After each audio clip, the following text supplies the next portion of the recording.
Kyk net gou na die opmerking hierbo. Die persoon wat vra, moet ek enige geld uithaal hiervoor?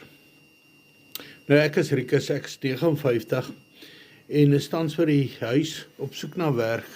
Ek stuur my CV gereeld uit en ek kry nie werk nie. Ek kry nie eers 'n antwoord op my CV nie.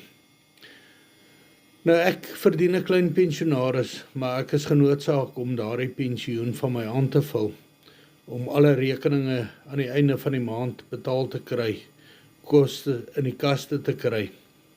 Nou ek het op hierdie digitale bemarkingstelsel afgekom, waar jy uit 5 programme kan kies, wat jou sak gaan pas, oor hoe jy jou eie digitale besigheid kan begin.